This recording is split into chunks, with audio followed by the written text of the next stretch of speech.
7 o'clock, Monday, December 3rd, 2018. Call the regular meeting of the Waverly City Council to order. Roll call, please. Bergen. Here. Drinkow is absent. Kangas. Here. McKenzie. Here. Rothi. Here. Chair. Here. Waldstein. Here. Very good. All accounted for. Rod is on vacation. So if you stand and join me in the Pledge of Allegiance. I pledge allegiance to the flag of the United States of America and to the republic for which it stands, one nation under God, indivisible, with liberty and justice for all.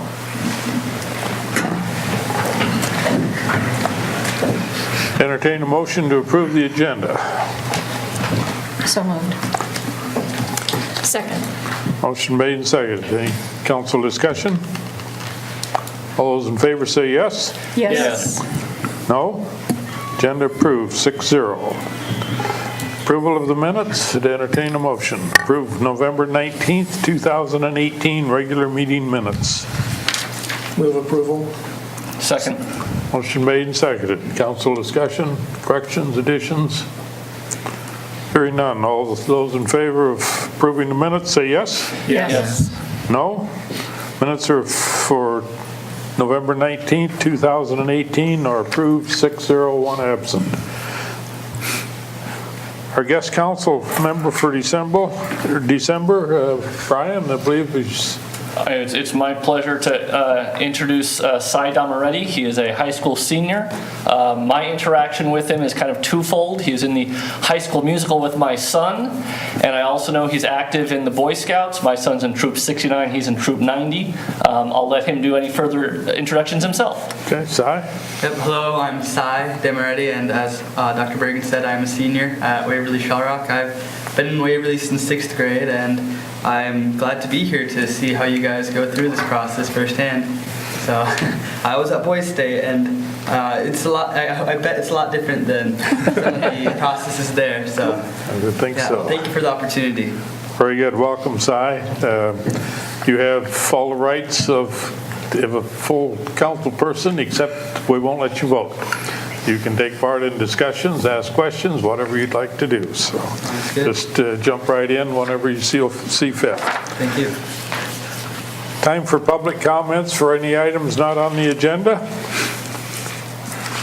Anyone here have an item to speak to?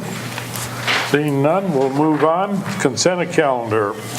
Following items will be acted upon by a voice vote, single motion, without separate discussion unless someone from the council or public requests that a specific item be considered separately.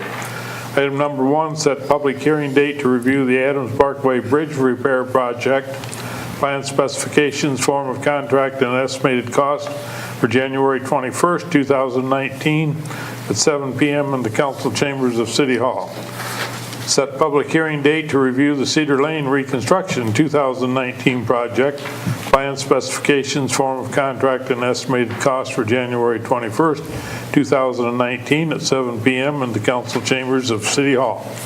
Pay request from McClure Engineering for Airport Runway 29 extension 2018 in the amount of $5,186.25. Pay request from AHTS Architects for the South Riverside Park Master Plan in the amount of $3,000. Pay request from K&W Electric for the pedestrian crossing signals on Bremer Avenue for the amount of $28,500. Pay request from Chicago Central and Pacific for the 20th Street Northwest Reconstruction Railroad Crossing Improvements 2018 for the amount of $28,611.89. Class C liquor license for Pokey Speakeasy LLC. Class C liquor license for the Dirty Dog American Bar and Grill. Class E liquor license for Hy-Vee Incorporated. Class B native wine permit for Teep Nursery. Mayor, I'd request that we pull the Cedar Lane reconstruction project from the consent agenda or calendar, and so we can talk about that a little bit more. Okay, very good. We need a motion for that, Carla, or just as it's being pulled? No, I'll just note that Okay, in the very good. minutes. Any other comments on the pay request calendar, consent calendar? I'll move approval of the consent calendar with the one removal, which has been requested. Second. Very good. Motion made and seconded to approve the consent calendar minus public hearing review for Cedar Lane project. All those in favor say yes? Yes. Opposed? Motion carried. 6-0, 1 absent. Okay, Dan. Just wanted to spend a few minutes. I know we've had this discussion before on road-type projects and wanting to hit the sweet spot as far as bidding the projects and that. But as I look at the timeline here, we're setting the public hearing for July 21st, but the bids are actually going to be let on January 8th, and we'd be asked to award those bids or the contract on that bid prior to even having our first budget meeting for the next fiscal year. So I'm real hesitant to have a project go forward that basically then ties our hands to find a way to put it into the budget. And with everything else that I think needs to be talked about, I'd like to see that delayed 30 days, just to at least have our first budget meeting to get some numbers, know where we're at in valuations, where folks are looking at their departmental budgets, those type of things, and then at least have a first round of discussion on where projects get ranked and those type of things. It's not that I don't think this is a valuable project, it's just the timing and getting it out to bid that I'm concerned with.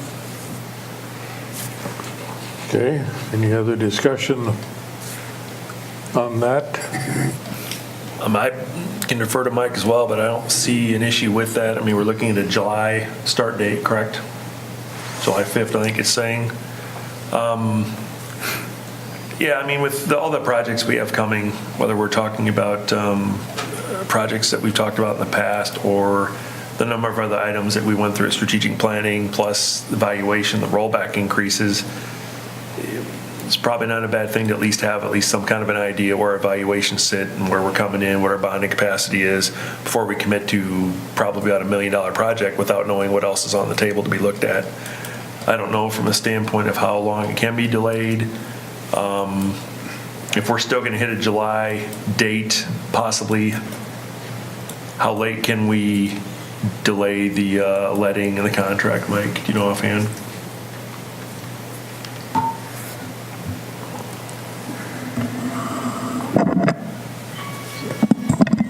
So, Dan, is it that you don't want to bid the project till we approve the budget? Again, I hate to see us get into a situation where we're bidding projects, contractors go through the steps of putting forward a good faith effort and then accepting those contingent on going through the budget process, and then it just seems like we should have a better idea of where this fits along with everything else before it even goes out to bid. That way, again, if we can't find a way to fund it this year, then it hasn't gone out to bid. We haven't had contractors go through that effort. We haven't accepted something that we then need to rescind because we just don't fund it. So I don't know if, I think our first budget meeting is the 26th. Yes. So I don't know if we could move the public hearing, push the public hearing off to the first meeting in February. At least then we would have some type of idea. But again, it gets into that timing that I've always kind of questioned how we put something out for bids, get the bids back, know what the dollar commitment is before the council even approves the plans and specs that have been set out to be bid and that type of thing. So Well, we basically map these projects out a year ahead of time. I completely understand that, and it's just, I'm not comfortable, and I'll speak my mind here, let other folks jump in, but this is basically, in my mind, approving this project before we even had any budget discussions. I'm just not comfortable with that.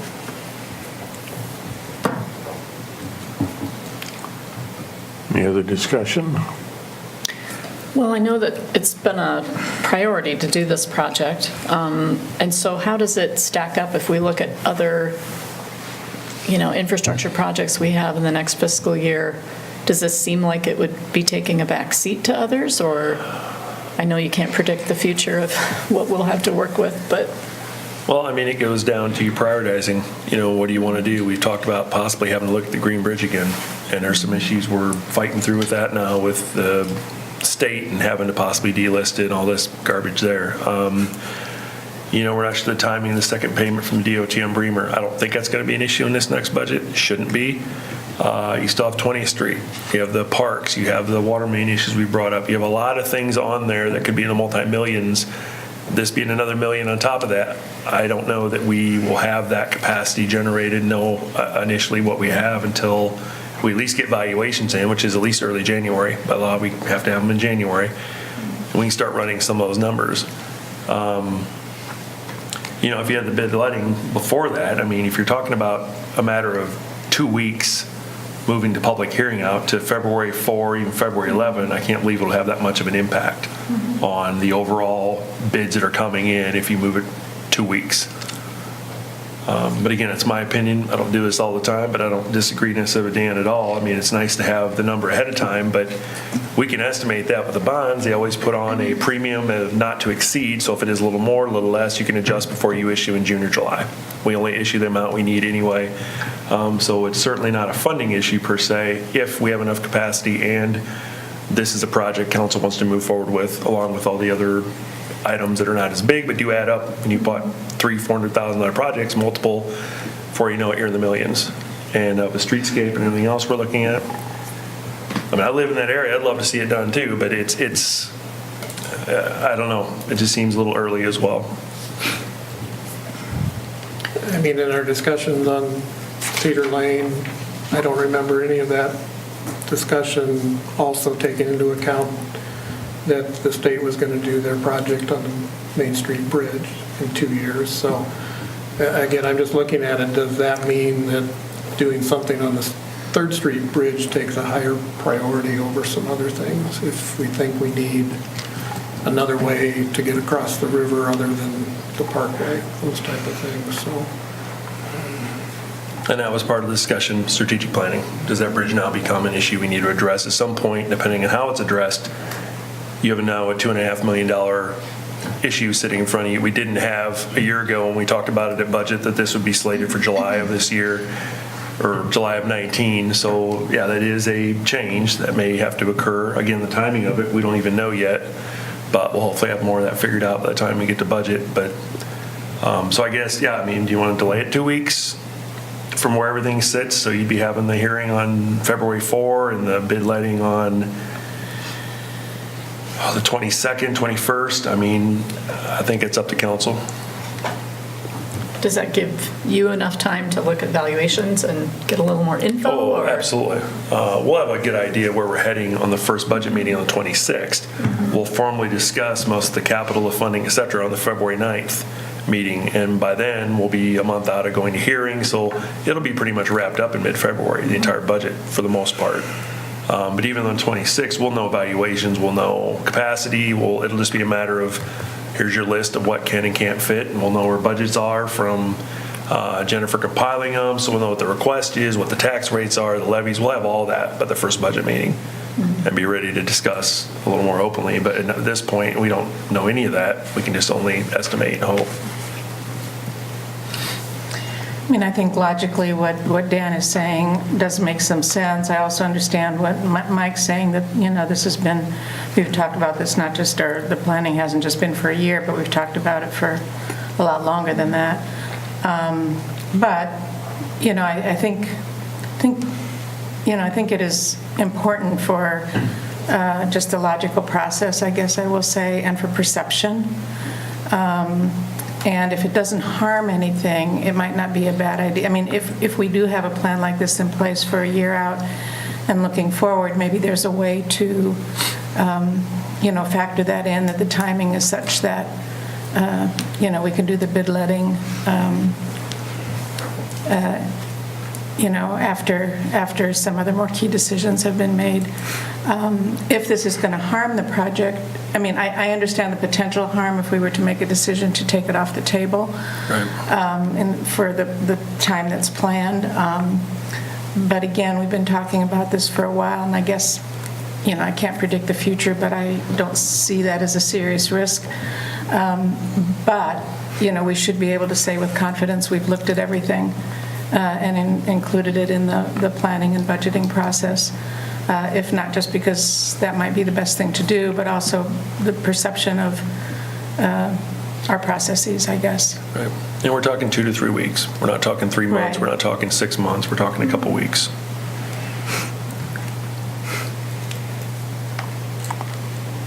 Okay.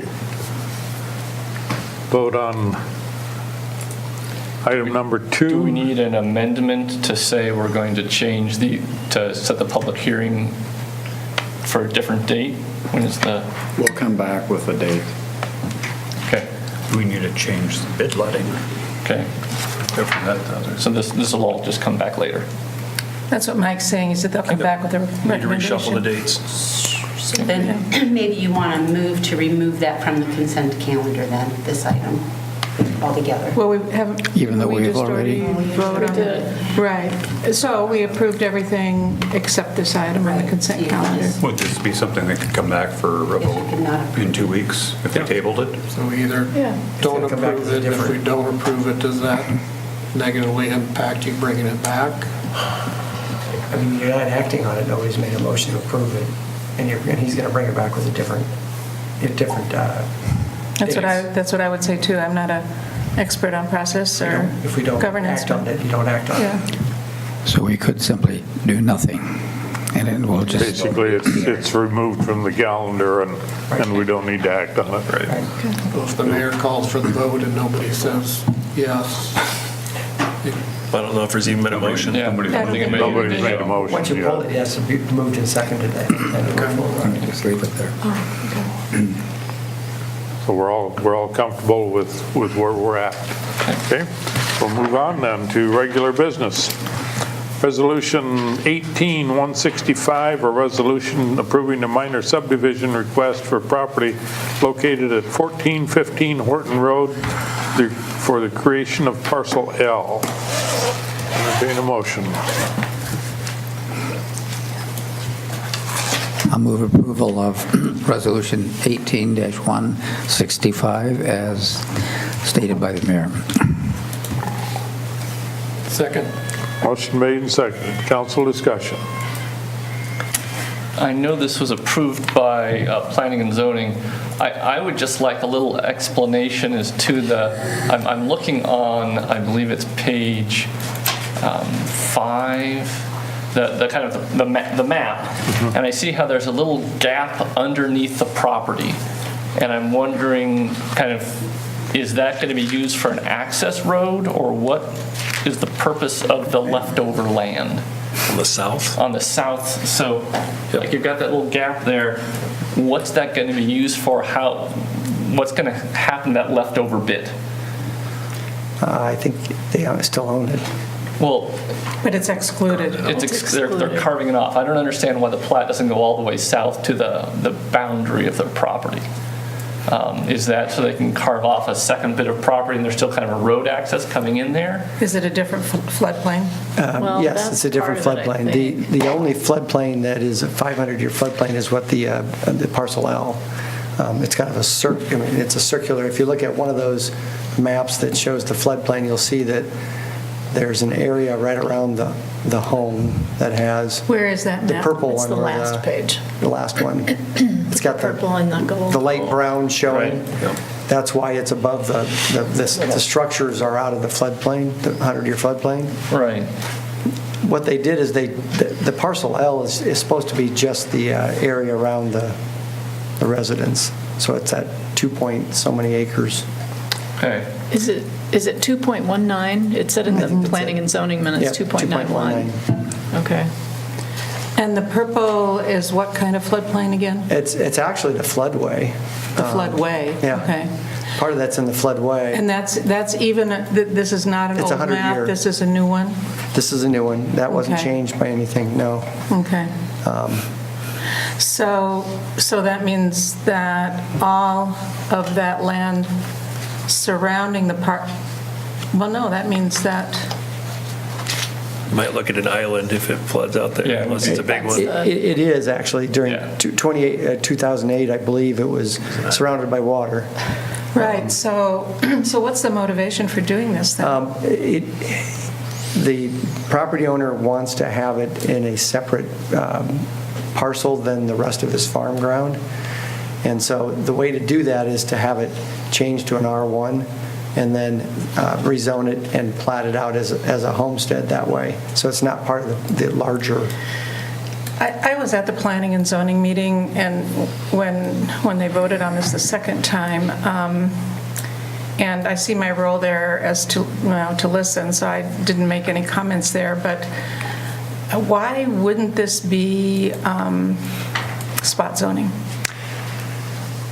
I mean, technically, it would be considered a sort of a spot zone, but what happens when you have a farm and you want to sell off the homestead, the farmstead, where the buildings are, people do this all the time. And we don't want that to be done as part of the agricultural land, because you can't have an agricultural parcel. You want to separate it from the rest of the agricultural land, is what we're trying to do, because it's no longer an agricultural use. It's not a farm home or a farm residence as they're defined. And farm residences can't be within more than a half mile from one another. So if it's a farm residence, if it's a R1. So you're saying there's a plan to develop something else around there? There really isn't, because it can't be developed in that area because it's all floodplain around that home. The rest of the land to the north, because his parcel goes all the way into the next parcel up, there's a potential for housing that could be developed along that access road. We wouldn't oppose that, except that it can't be done until it's rezoned to residential. You're talking about to the north? Right. But in the next documents, for the next thing we're voting on tonight, it talks about how, it says it's in the staff's opinion that land in this area that is designated as within the 500-year floodplain and land not shown to be within the floodplain at all will be developed in the future. But there's Well, I only think there's one little section that's not in the floodplain. Are you referring to the northern part, the part to the north that you just mentioned? The area to the north. So he's talking about up here. That's Like all up here. the strips of, Yellow. so you'd be surrounded by water just on one side Yeah, of your Right. house. right. Yes, the water comes from the riverside, and then there's a line that allows some of this land perhaps to be developed with residential. And we don't see that as an inconsistent with what the future land use plan, which I believe Why shows would you? yellow in that neighborhood. Might not be, but why logically would you put a development in a floodplain?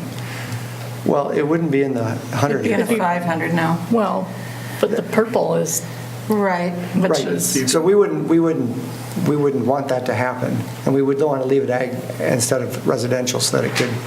So we have that control because they have to come back and ask for it to be rezoned to residential. But if The property to the north. if you just go 2 parcels to the east, there's already home built in the purple shadings. I mean, Right. there's nothing saying in between what's being asked to rezone here and parcel 505, 101, 006 couldn't have homes built on it. With a lot of fill. I mean, they brought in a lot of fill to do that home. My guess is they probably are above where the residence is probably above the floodplain, Right. but they didn't get a LOMA to identify that. Right, no, right. My guess is they constructed it to be above the floodplain. Actually, there's 2 houses down in there. Well, one's closer to the road, one's Yeah. to the north more. This was an existing home that we felt it made sense to have it be a separate homestead parcel for this particular, and I believe that there may be a desire to sell off the rest of that land. it said it was something about estate planning, wanted it separate.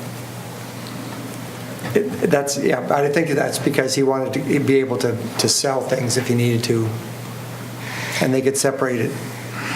I didn't have any direct conversations with the landowner. I mean, that was why it was kind of difficult the first time I was there at that meeting 2 months ago, and we didn't really know what the purpose was, and it hadn't been brought to us very clearly explained. I mean, because we don't have all that much information, and, maybe some of it we shouldn't or don't need to have, but it makes a decision, for me at least, difficult, because to me, it looks like a spot zone. And with no other city or public good, kind of interest. As a matter of fact, if anything, it would seem to be more prudent or more cautious for a lot of reasons in terms of the sort of overall situation, to leave it open agricultural, which doesn't prevent that house from being there. I mean, we have homesteads on agricultural land all the time. So if we're not planning to, as a city, if we don't see that whole area there as potentially residential, I mean, not to the north, but kind of where that is, why would we change it? I think that the idea of it being spot zoning is where the parcel that's zoned as a spot is inconsistent with the area around it. In this situation, we consider residential zoning to be consistent with the ag property around it, especially when it's already existing. If we were talking about a new plan for this, it'd be different. And we see this as generally being kind of there's several homes in this general area. It was really a response to them wanting to have a separate parcel, a separate defined parcel for the house, with the idea of flexibility of selling off and disposing of the rest of the property separately from the home. We didn't want to do that without zoning that parcel separately as a residential zoning. And that would be consistent with its use now. And again, it's not inconsistent with ag around it in that situation. I wasn't quite clear on why That doesn't really help me understood what you said.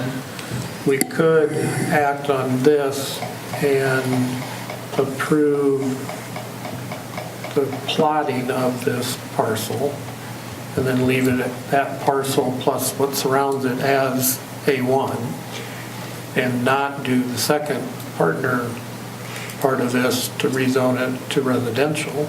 If you do that, then somebody trying to put another home on the ag land couldn't do it. They can't have more than one. So I think the idea is that this parcel could be separated off, and another parcel within this farm that's owned by this person could have another house at some point. I think that somewhat gets to Edie's point. But I don't. Let's wait until somebody has a plan to make it residential development and then rezone it at that point. Because you're gonna, if you parcel this off and somebody wants to put a house on the A1 that's left over, they're still gonna have to come back and ask for it to be rezoned, correct? Correct. I think the main reason that they desired, I mean, they want to have the homestead parceled. I believe it was more staff's direct request to have it residential. So, I mean, if you want to approve the parcel and not approve the zoning, I have no problem with that. I think the bigger intent of their part was to have it the parcel separated so they had that house in a separate parcel. And that's the main thing that they were concerned about. I think I might like to hear them come and tell us that and explain it then. Because does he own just the part that's in the blue square? No. He owns more than that. He owns the one to the north and some to the east. Okay. And to the east and south. I'm not Okay, sure if right along the river. he does own the two to the east, though. I think that's not, I can't click into it right now, but I believe. I think he owns all the way to Yeah. the Horton Road. Yep, there's that's what I think. another family member, I think, that owns. Oh, that's possible. Could be. Yep. But the ground to the north is where the old ski villa Right. used to be Right. years ago. And somebody else owns that. Randy Tatro owns that now.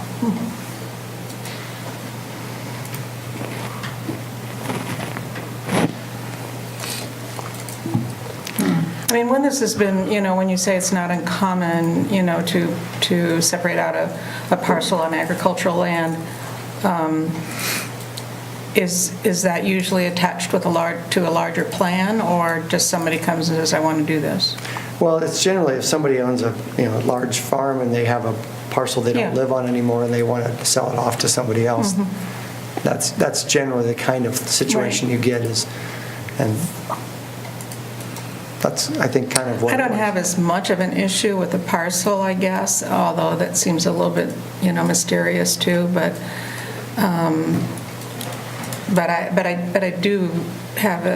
I do have some reservations and questions about the rezoning.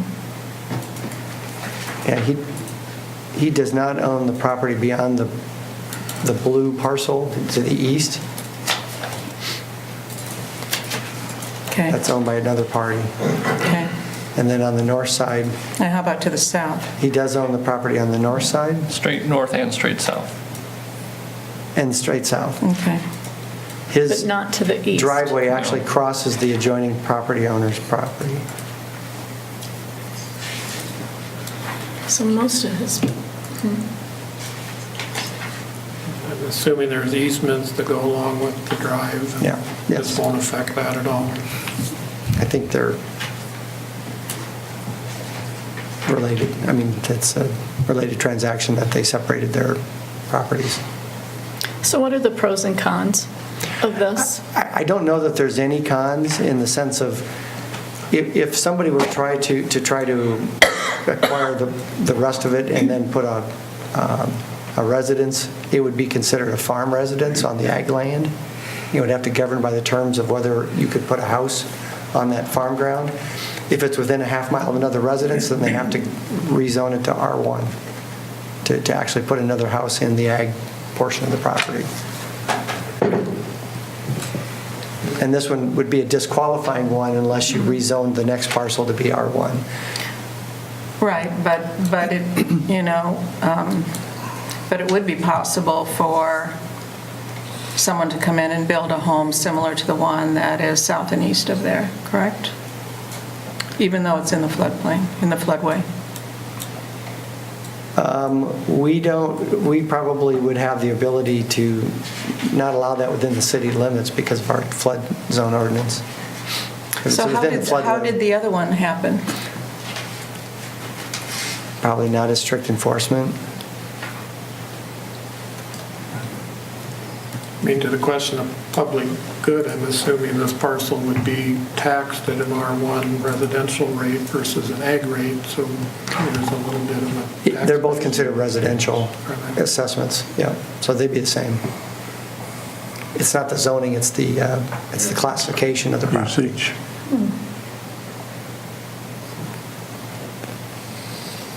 I wasn't quite sure why they wanted to do this, but if we do it, we'd like to do it this way where it becomes an R1, so that it basically, if somebody buys the rest of the farm property, they're going to have to create a residential zoning property to get another house on it.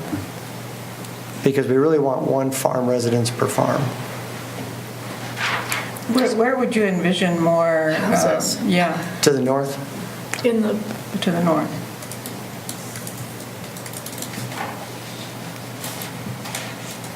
But presumably outside of the floodplain. right, it's outside really of that. there's like, That's what, one one strip? stretch. You That can, one you can strip of actually gold. create, though, if you're close, you can create a parcel to build a house, let's say on that road to the north, the driveway that goes to the north. You could create, because you can actually provide fill and create a parcel that you could build on. You have to ask for permission for that. That's one of those things that it depends on where it is and whether it's going to affect the flooding. In this way, in this situation, it probably doesn't affect it because it's not within the flowway when you're up along that drive to the north, straight north. Why wouldn't it make more sense in the next, either based on city staff's recommendation or in the next comprehensive planning process, to take a look at that area, that whole yellow or gold area along there, and designate an area that's residential, rather than do this through individual property requests. When in fact, most of the property is outside. I mean, it's where all the floodway, where all the purple begins. I mean, to me, it's not logical, Bill. I mean, I'm open to being persuaded. Well, they but- want to retain their ag status with regards to the ground because it clearly is a farm and it's an ag purpose. If you rezone it, or then you basically restrict what they can do with their farm ground. And we're only talking about parcels that are created for houses. If this starts building up, I mean, it's not ideal farmland in this sense. You know, it's not the kind we protect. This high SCR. SCR. Yeah, SCR. Or CSR. Yeah. Type property. It could be an area that's developed, although with the floodplain, it's going to be difficult to do that. I don't see this happening. So what's the advantage to the city of us changing this parcel?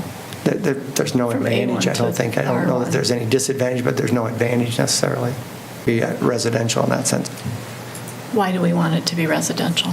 For just one, it's not really a subdivision. No, if they want to create the parcel, we want it to be residential. So is the need to classify it as residential just because that is what it is and not associating it with being an agricultural property, even though? Yeah, right. I mean, you're getting that right. It's the idea that it used to be a farm residence on a farm, and you get to have one farm residence on a farm. So if it's separated off, it's intended to be separated from the rest of the farm, and potentially having two owners, one of the parcel that's the residence and one that's a farm. If the person who buys the rest of the farm wants to put a residence somewhere within their farm, they would be able to, because they could be able to, but they would have to do the same thing with their residence. Parcel. Right. Don't look at myself what we're being asked. Right now, we're just asked to create parcel. To me, that seems to be a request. Somebody wants to section off the farm that has a residence. That way they have the ability to get either one or both of them independent of the whole lot. So to me, that makes a great deal of sense. The whole rezoning, it makes sense we're talking about it together, but I'm wondering if we can back up and decide what to do about the parcel first. Sure. It goes together in some sense, and so I don't Jump on each other. I think you can reconcile. I want to say parcel, but we're zoned the same. I think that's okay, and I think that's. Right, it's not- But then how it's written, I think, is No, that's the second, but that's the Second. second item. But you to get a bill. Yes. Yeah. staff condition that the rezoning Oh, request. that's true, yeah. Yeah. So Yeah. you're sort of tied, it's either an all or nothing proposition as these are suggested by staff. That's what's confusing for me. How can you actually do one without the other? Yes, you could do that without one without the other. And council discussion tied the two together. Well, the document's tied them. And actually, we're only talking about first reading on the. But I'm just looking at the documents for the first one. If you read Resolution 18165, it just says, whereas the property owner is requesting to parcel off part of his 35 acres, whereas it's less than 3 acres, whereas 2.19 acres would require a rezoning application to rezone the property from ag to residential for homestead purposes. It's saying it requires it, so they are tied together. This is That's my because it's confusion. smaller than the 3 acres. Yes. That's what's going on, Yeah. okay. Right. So that does mean if we approve this, we're basically approving the next companion one. That's, Their other Which- option is to go Confused. back and increase this parcel to meet the 3-acre limitation, reparcel 3 acres, and not have to worry about it. Right, that's the focus. Yeah. But the rezoning, we're only voting on first reading of rezoning, so that's going to Right, come but back. in many ways, we're committed because this Because is of below the the wording of minimum the- lot size. Yeah. Right. That's the confusing part for me. Right, yeah. Well, I think given the way the resolutions are written, it's pretty clear. I mean, I think that was our intent of separating parcel that's going to no longer be or no longer be, it's not natural. so approving the subdivision is, for all intents and purposes, approving the rezoning. Yeah, it would be The way the inconsistent. resolution is written. Sounds like it. So the question I have, since we're really diving deep into this, is it possible to delay 18165, do the first reading instead of public hearing, so we can at least get the applicant here and have an actual public hearing on this? And if it looks like that looks okay with the public hearing, have the 18165 after that? Or do you want to even do this at all? I mean, that's kind of where we're getting at. If we want to go forward with this and have any kind of discussion, do we delay this till the 17th? But not to put votes out there in your hands, but at least look at the first ordinance reading to get to a public hearing, and then actually have the discussion with this as well, because I feel like we're not getting anywhere in our discussion. We're just going in circles on these two together. It's pretty clear in my mind. But, yeah, I mean, I don't have a problem with postponing it either. Do we have any feeling about whether the applicant would come? I think if they want this to potentially go through, they're going to have to come. Yeah, it just If they feels like choose we're not to, speculating a lot on what the purpose is and why now, and that's why I brought that up. I Yeah. think it'd be good to have the applicant come here to at least explain the reason and the rationale instead of our assumptions, which we were not at the meeting, to what it may be. So what would or the delay public, them both. what would the public hearing be for? to have him come. Rezoning is what a public hearing would be for. Right. Can we have a second reading if we haven't approved the subdivision? Yeah, The I think parcel. they're separate in terms of that. But But not what we're saying is that the one almost forces our hand Yeah. on the, Well, you're the rezoning. resolution, the subdivision almost forces our hand on the rezoning. Right. But if we do the Rezoning does rezoning not do first, that then for the subdivision. does not force the subdivision. But if you don't decide to vote. subdivide, or you're rezoning the whole 35. Yeah, Right, you're right. zoning, yeah. The request is only to rezone the parcel L.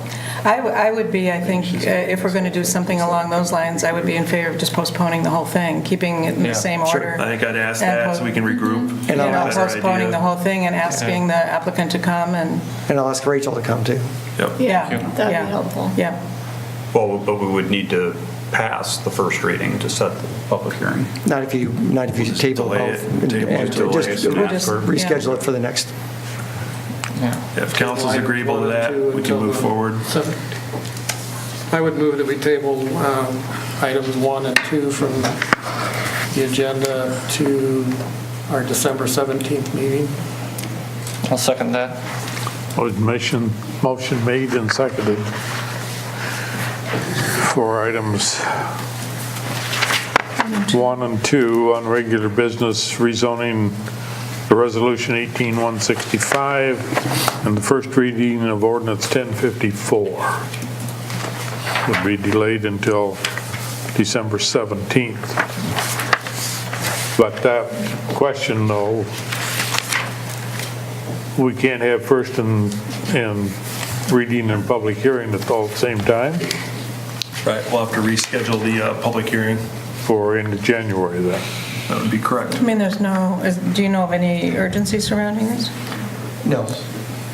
I mean, basically, we're asking the homeowner to come in on the 17th and explain why he wants to subdivide, which will then give us an indication if it makes sense to rezone. Correct. And I believe the answer you'll get is that he wants to do this because he wants to do it for estate planning purposes so that he can do things differently with the residents and with the rest of the farm. That's what I believe is the explanation, so. Okay, motion's been made and seconded to table regular business for resolution 18165 and ordinance 1054. Roll call vote, please. Bergen. Yes. Kangas. Yes. McKenzie. Yes. Rocky. Yes. Sherrick. Yes. Lovesheim. Yes. Motion to table carried 6-0, one absent. Moving on to resolution, or item number 3, Resolution 18-166, a resolution establishing fair market value for the acquisition of interest in certain real property for the Waverly Airport Safety Zone Expansion Project. Entertain a motion. I would move Resolution 18-166, establishing the fair market value for the acquisition of interest in certain real property for the Waverly Airport Safety Zone Expansion Project. Second. Second? Yes, motion made and second. Council discussion. I have a question. I noticed that the appraiser was not allowed on the property to do the appraisal. Yes. So that made me wonder about the accuracy of the estimate. Well, what he did was ask questions. He posed written questions to the homeowner through their attorney, and they answered those questions. And he was able to gather enough, I think, information based on that, that he could, with reasonable certainty, come up with a, I mean, they tried to give ages, they tried to give condition, they gave some information that would have been, he would have been able to see had he been on the property. And so it happened the last couple times, too, that we did the appraisal process. And I did, in fact, use a different appraiser this time than the past couple appraisals, just because I wanted to get a different perspective. And did you get one?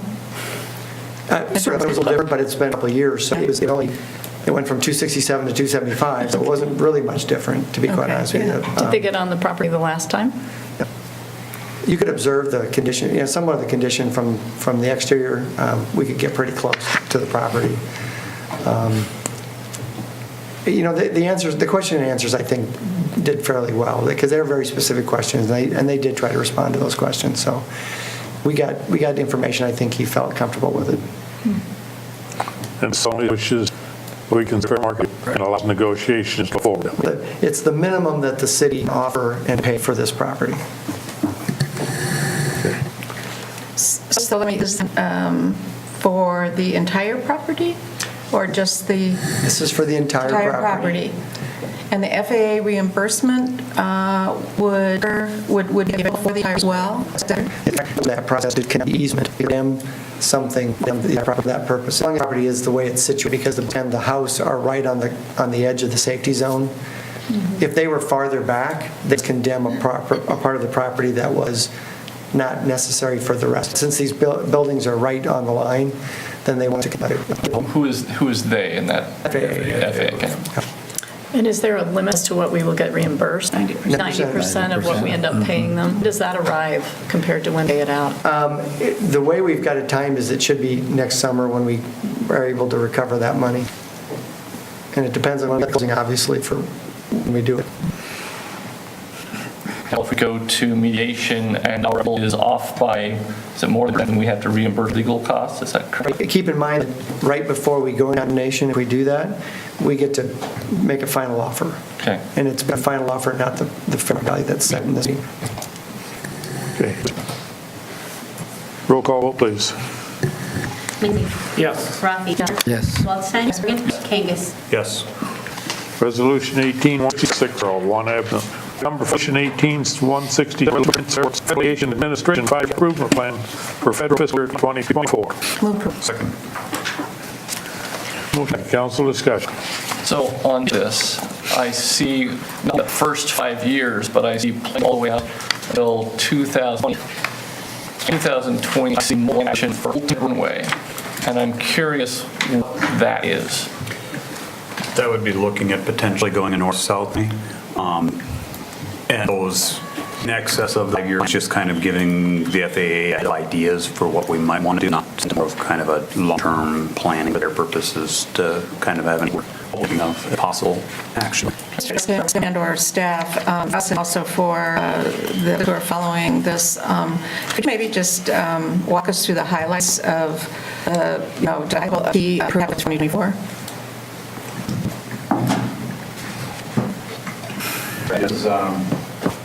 do any single one of these projects. It's a state and the FAA. Then we go through strategic plan and define kind of what our community are and various requirements. The state and FAA does that as well. So they're requesting kind of that candidate list of projects that communities are offering, and there's available resources that whether it's state, federal, paired up with local resources, whether or not these would become viable projects. So, so just to clarify, is this kind of I want to describe as a critical path where these are listed in order where you can't do the ones below this and do the ones above it first? No, but this is kind of the priority that has been at our airport commission. Okay. So as one of the projects with the highest priority would be to do a building addition on the west side of the bulk hangar near the main parking lot at the facility. This is needed as an avionics room. So in addition to the bulk hangar, there is a mechanics room where they do work on, when they pull an engine, they'll take it in there and do work on it.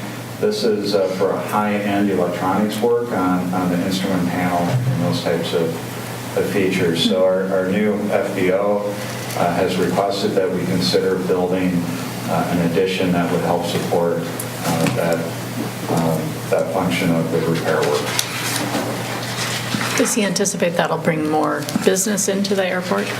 It's already part of it. I mean, we want to lose, so does he anticipate more people will come into our airport to do that? Yes, the airport commission feels that this is, the new FBO is going to be a very good asset. There are only I think one of two airplane mechanics in the state that does this for general aviation type aircraft. So certainly this has the opportunity to pull in more. We have had to do some modifications to the existing office type facility that's you see here on the north end of the building, the north going up. And so we've had to kind of vacate our conference room so that they can take that over and use that for their avionics work until we're able to get an addition built. The addition's more for, because of the electronics, to have a separate facility that's contained and not exposed to other elements.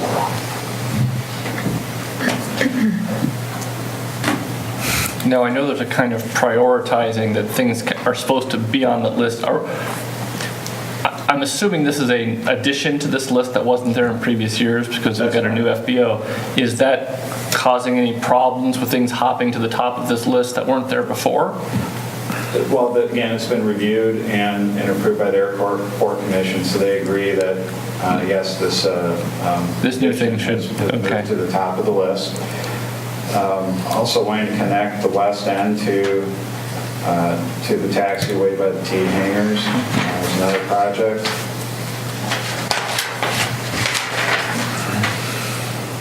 Expanding the apron facility surrounding the bulk hangar and the T hangars.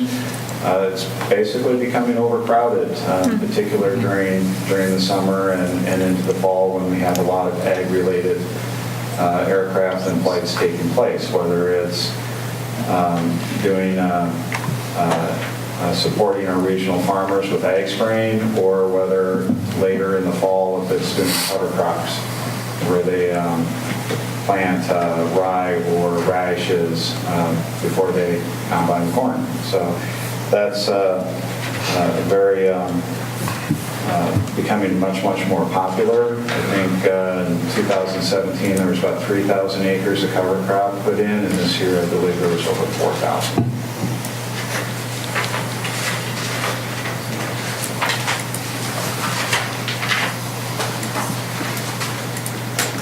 Another one is to update the master plan, the airport layout plan, and this is a federally funded project at 90%, as are many of these projects. And then we get into,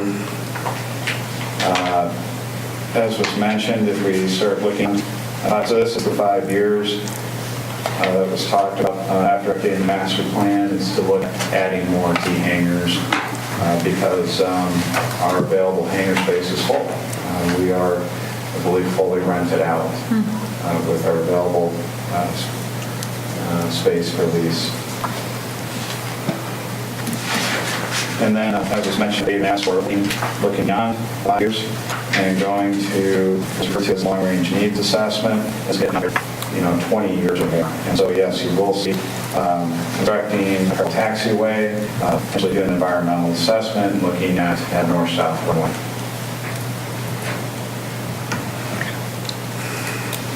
Again, just to reiterate, it's a prioritized plan, does not need to be sequential, and that we're committed to it. This will still be reviewed through our strategic budgeting process each year.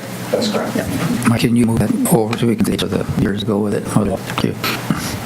Range. So we don't budget 10 years. Well, this is in the packet that was handed out to us. Okay, any other council discussion, questions? Roll call vote. Yes. Chair. Yes. Olsen. Yes. Kangas. Yes. McKenzie. Yes.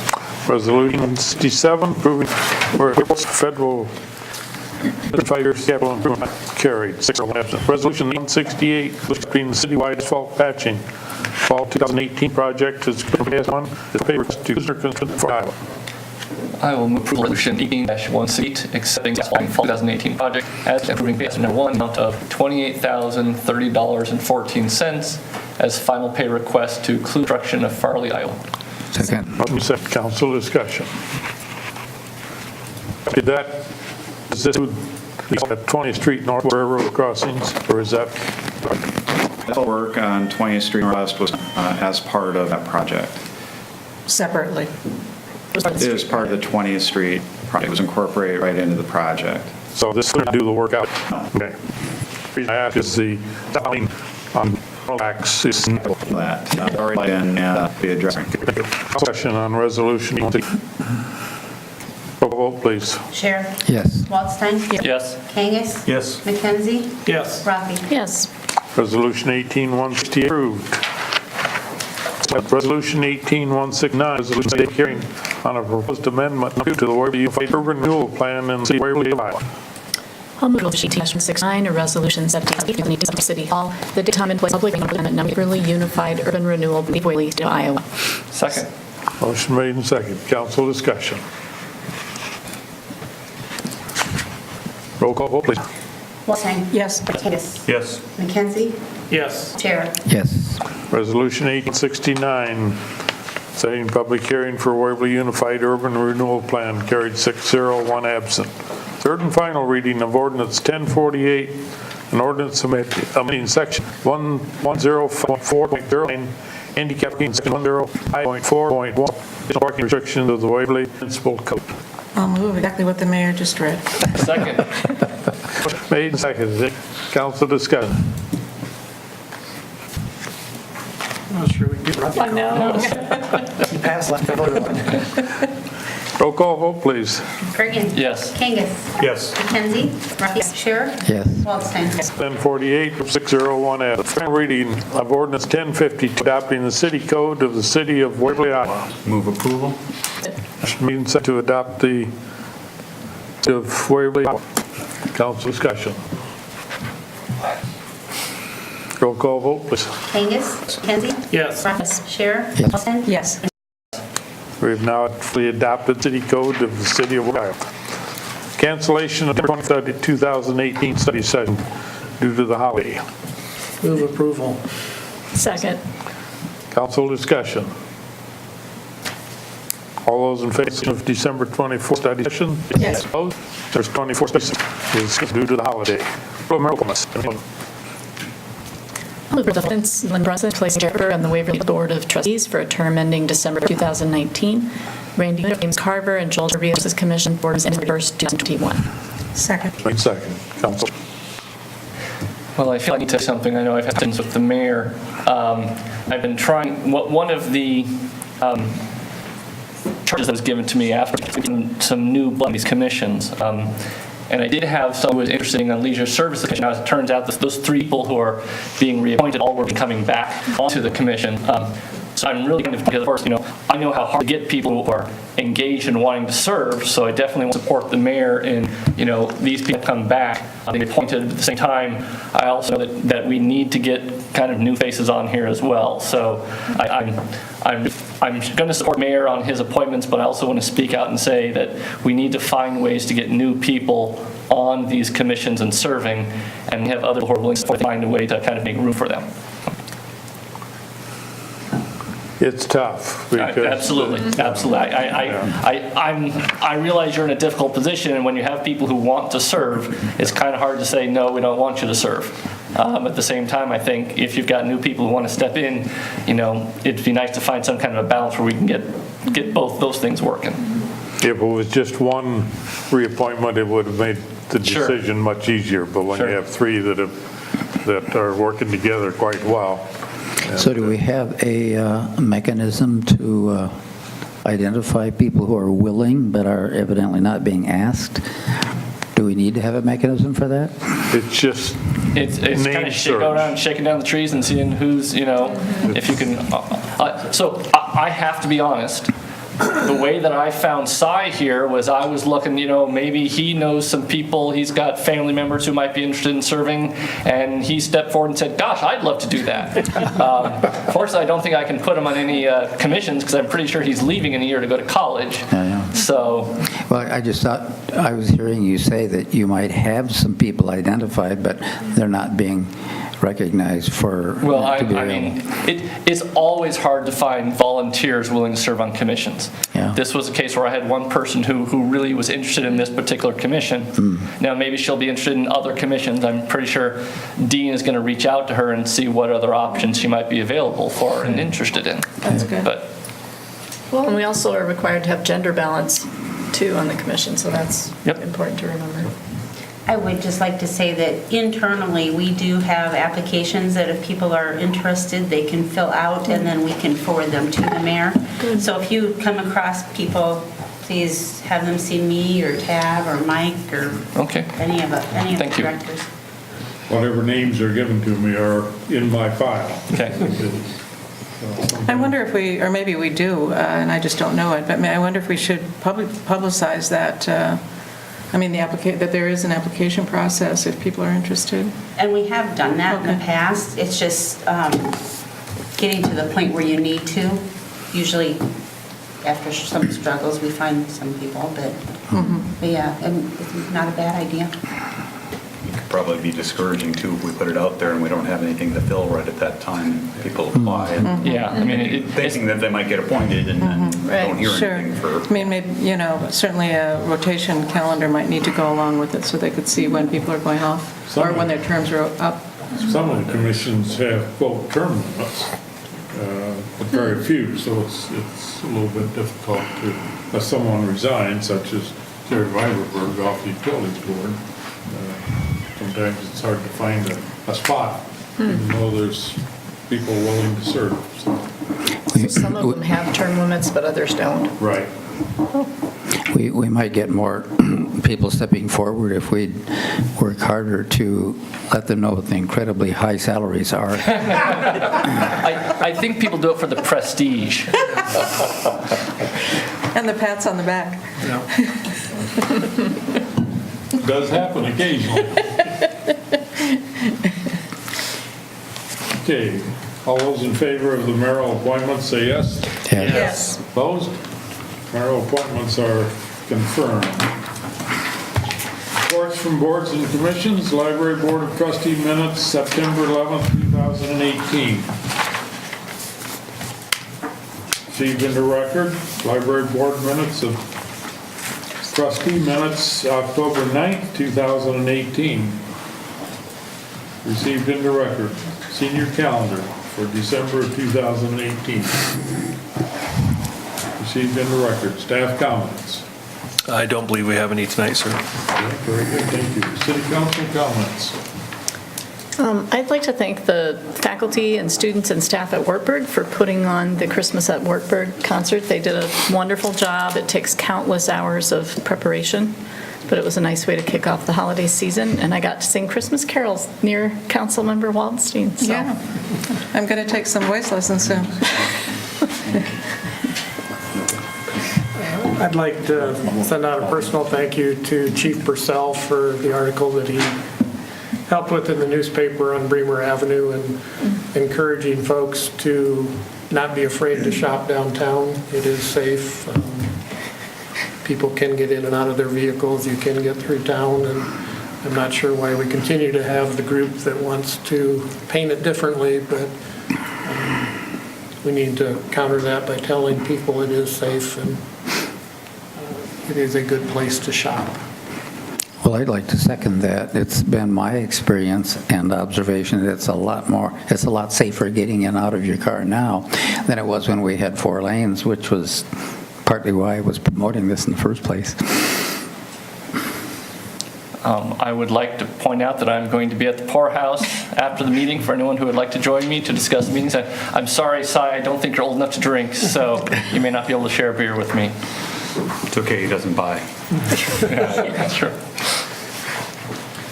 I wanted to kind of mention, since we don't have a meeting prior to Christmas on Main coming up on the 13th, so we've got, not this Thursday, but the following Thursday downtown, and Cy, are the Scouts doing cobbler and everything again? Yes, we are, yep. So get your plug in for that. Go ahead and, what all are you doing? Are you just doing the cobbler again, or is there Just more? cobbler and hot chocolate again, right by Coleman Park, by the Santa house. So, yep, like every year. Okay. I would expand on Tim's comments a little bit. Ceremonies for Christmas on Main kick off at 6 o'clock at Veterans Tribute Building. And I've been asked to do a proclamation, which we'll figure out somehow. But, so it's a big event, draws in thousands of people into our community. And hopefully they'll come back and shop other times when it's not quite so crowded. But any other council comments? Well, to our friends out there in the community, it's the start of Hanukkah season. Hanukkah to those as well. Okay. Everyone knows, I think, unless it's the passing of our 41st President of the United States, and so we'll wish the family condolences and live a good life. The other thing that I have is, Si, I understand that you're working on an Eagle Scout project. Yes, I am. Would you care to expand on that Sure. a little bit? Give us what's going on? So I'm also a part of the boys tennis team at Waverly Shellrock, and our tennis court bleachers are in a terrible shape as they look. If you guys have driven down right past, you can see that the bleachers, the wood has never been replaced in the tenure of our coach, who just retired last year from coaching the guys tennis team. So the wood's all splintered, warped, and all that. So what I am working on is fundraising enough to buy wood and replace the wood on the current bleachers, as well as painting the metal bleachers as they're rusted over and the paint's chipped away, and staining the wood that I'd be putting on to replace the bleachers. So yeah. You have an estimated cost of what you need to raise? Yes, I think I've raised about where I need to be. I had an estimated cost in the beginning of about $1,000. I've raised a little past that, so it looks like I'll be just having to start my project, hoping that the weather doesn't get in my way, but yeah. Very good. Glad to hear that you're working on an Eagle Scout project. I don't have any other comments at this time, so I'd entertain a motion for adjournment. So moved. Second. All those in favor say yes. Yes. Opposed? We are adjourned. So